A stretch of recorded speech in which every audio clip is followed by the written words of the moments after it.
भगवान शंकर का संवाद कर रहे। 4 निशानी मेरे भगवान शंकर ने तुमको दे दी प्राप्त करने की। 4 शंकर भगवान से मिलने की 4 निशानियां सामने आती हैं। जब आप शिव महापुराण की कथा सुनते रहते हो, शिव जी के मंदिर जाते, 1 लोटा जल चढ़ाते, शंकर का भजन करते करते साल निकलते चले गए। साल। 4 निशानी मेरे भगवान शंकर ने तुमको दे दी प्राप्त करने की।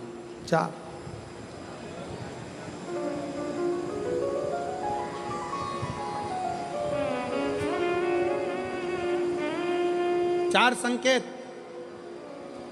शिव मिलने के, शिव समागम के, शंकर को प्राप्त के। पहला संकेत भगवान शंकर देते हैं अपने भक्त को, जो भगवान शिव की कथा को निरंतर सुनता रहता है, शिवालय जाता रहता है, 1 लोटा जल चढ़ाता रहता है, शिव को भजता रहता है, श्री शिवाय नमस्तुभ्यम कहता रहता है। उसको पहला संकेत भगवान शंकर देते हैं अपने मिलन का, उसको स्वप्न में दर्शन देते हैं। जब भगवान शंकर का दर्शन बार बार स्वप्न में होने लगे, समझ लेना कि तुमने पहली परीक्षा पास कर ली, तुम दूसरी क्लास में पहुंच रहे। दूसरी क्लास। शिव जी से मिलने के 4 संकेत मेरे भगवान शंकर दे देते। पहला संकेत कौन सा है? जम के उत्तर दो। शंकर भगवान जम के बोलो। काय में आने लगे? सपने। और रात शाम, वो कहते हैं ना, रात शाम सपने में आए। वो कहते रात शिव सपने में आए, बोले मेरे सपने में आए। और गंगा बहा गए, गंगा बहा गए। भगवान शिव जब स्वप्न में दिखने लगे, स्वप्न में आने लगे, स्वप्न में दिखने लगे, समझ लेना तुम्हारी पहली परीक्षा पास हो गई और तुम आगे बढ़ गए। आगे। अब शिव तुम्हारे करीब में आ रहे हैं। दूसरा संकेत भगवान शंकर देते हैं शिव महापुराण की कथा सुनने वालों को। पहला संकेत शिव जी ने दिया, अगर शंकर सपने में आए समझ लेना शिव जल्दी मिलने वाले हैं। दूसरा संकेत, जिस शिवलिंग की तुम घर में पूजन करते हो, जिस शिवलिंग के मंदिर में पूजन करते हो, मान लो वो शिवलिंग कभी तुमको उसमें शंकर का प्रतिबिंब दिखने लगे, कभी तुम्हें ऐसा लगे कि कोई मुझे झांक रहा है, कभी तुम्हें ऐसे लगे कि मंदिर में और कोई भी है, तुम्हें कभी लगने लगे कि ये शंकर का शिवलिंग हिल रहा है, कभी तुम्हें लगे तुम्हारे घर में रखा हुआ शंकर का शिवलिंग कोई मनुष्य की आकृति जैसा दिख रहा है, कभी तुमने लगने लगे कि जिस मंदिर में मैं जाती हूँ वहाँ का शंकर का शिवलिंग ऐसा लग रहा है कि मंदिर में और भी लोग बैठे हैं। तुम मंदिर से निकल रही थी, पीछे से कोई की आवाज़ आई, तुमने पलट कर देखा कोई नहीं, तुम्हें लगने लगे, समझ लेना कि तुमने शिव पुराण की दूसरी परीक्षा पास कर ली। शंकर तुम्हारे करीब में आने चाहिए, शिव तुम्हारे करीब में आ रहे हैं, करीब। और शिव महापुराण की तीसरी परीक्षा, शंकर संकेत देते हैं मिलन का संकेत। पहला संकेत स्वप्न, दूसरा संकेत अपने इष्ट मूर्ति का हलचल, और तीसरा संकेत जब आप कुछ सोचो और वैसा की वैसा ही तुम्हारे साथ 2 दिन या 5 दिन में हो जाए, समझ लेना कि तीसरा संकेत दे दिया, मतलब शंकर अब तुरंत मिलने वाले हैं। तुमने सोचा, अपने बेटे से कहा, देख बेटा मत कर ऐसा, ऐसा करेगा तो उसके साथ ऐसा हो जाएगा। बेटी मुझे लग रहा है कि ये काम गलत है, बेटा तू ऐसा कर ले, ऐसा हो जाएगा। संकेत तुम्हें मिलने लगे और तुम्हारी विवेक, तुम्हारा एंटीना, तुम्हारी बुद्धि, तुम्हारा चित्त प्रबल हो जाए, समझ लेना कि शिव मिलने वाला। संकेत शिव।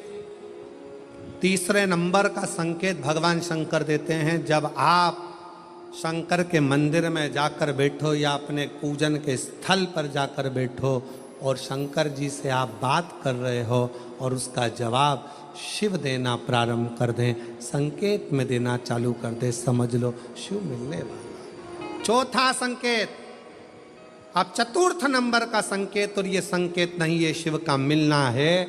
जब ये 3 परीक्षा पास हो जाती है तो चौथे नंबर की परीक्षा पास करने की ज़रूरत नहीं पड़ती है।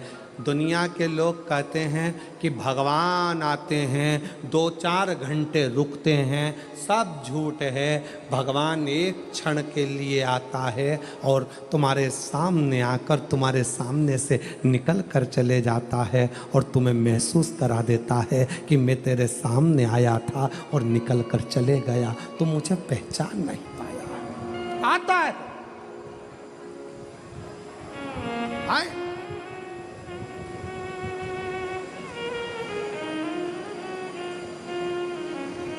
पांच दिन की शिव पुराण चल रही है, सुबह से लेकर रात तक, रात से लेकर सुबह तक, सुबह से लेकर रात तक 5 दिन की यह शिव पुराण कल विराम हो जाएगी। कल तक में तुमने 5 दिन जो सवेरे भोजन से लेकर, नाश्ते से लेकर रात को सोने तक और सोने से सुबह तक, सुबह से फिर रात तक जो क्रम करा, 5 दिन का क्रम उठाकर देखना। अगर तुमने दिल से पंडाल में शिव महापुराण की कथा सुनी है तो श्रवण करने वाले को एक क्षण के लिए शंकर का दर्शन होता जरूर है, भले वो किसी अंश रूप में हो, वो होगा। जब ये शिव का लोक है, शंकर का लोक है, तो जब हम हृदय से जब भगवान शिव को पुकारते हैं तो एक क्षण के लिए शिव आता जरूर है। श्री शिवाय नमस्तु, चित्तवृत्ति में वही समाहित हो, वही। कोई पुण्य का भागी नहीं है, सबके सिर पर पाप की गठरिया। पार्वती अमरनाथ की गुफा में भगवान शंकर कहते हैं, संसार सागर में कलयुग में आपका जन्म हुआ है तो मस्तक पर पाप की गठरिया भरी पड़ी है।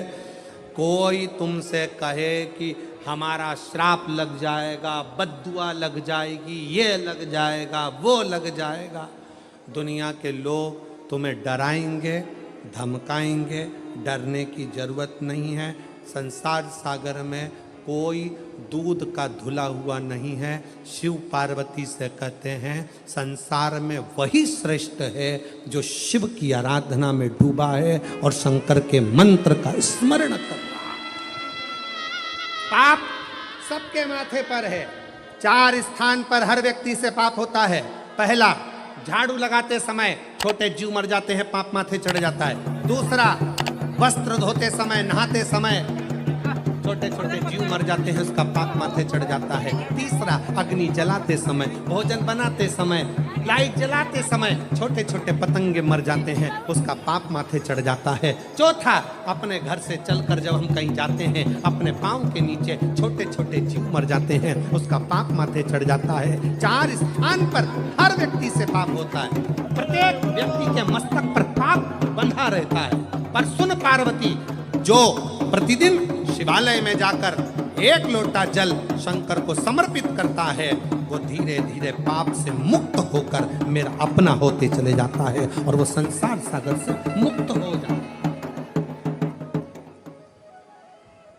बहुत डराया गया संसार में, लोगों ने खूब डराया आप लोगों को, ऐसा मत करना पाप लग जाएगा, ऐसा मत करना पाप लग जाएगा, ये मत करना पाप लग जाएगा, भगवान को ऐसे भोग लगा दिया पाप लग जाएगा, भगवान को ऐसे जल चढ़ा दिया पाप लग जाएगा, भगवान को ऐसा कर दिया पाप लग जाएगा, भगवान को ऐसे प्रणाम कर लिया पाप लग जाएगा। शिव महापुराण ने सब कुछ समाप्त कर दिया। शिव महापुराण ने तो एक ही बात कही कि बच्चा गंदे नाली में गिर जाए, बच्चा गंदे पानी में गिर जाए, बच्चा गंदे कीचड़ में गिर जाए, उसको कोई नहीं उठाएगा, कोई गले से नहीं लगाएगा। बच्चा कीचड़ में गिरा हुआ केवल एक माँ और एक बाप होते हैं जो कीचड़ में गिरे हुए बच्चे के कपड़े नहीं देखते, उसको गले से लगा लेते हैं। उसी तरह संसार में कितना भी पाप हो जाए, शंकर के मंदिर जाना मत छोड़ना, क्योंकि वो बाप ऐसा है कि तुम कितने भी पापी हो तो भी गले से लगाकर तुम्हें तार देगा, तो भी नमस्कार दो। कोई तुमसे कहे पाप लगेगा, पाप लगेगा, शिव जी की भक्ति में, भजन में, स्मरण में उल्टा जपो, सुल्टा जपो, कैसे जपो, दिन में जपो, रात में जपो, शुद्ध में जपो, अशुद्ध में जपो, जैसे हो वैसे जपो, शंकर का नाम जपने वाले पर भगवान कृपा करता है। जो दिल से श्री शिवाय नमस्तुभ्यम बोलता है वो शंकर की औलाद, शिव का पुत्र कहलाता है। श्री शिवाय नमस्तुभ्यम बोलने वाले पर शंकर कितनी भी समाधि में लगे हो, श्री शिवाय नमस्तुभ्यम बोलने वाले को शिव नेत्र खोल कर दर्शन देते हैं।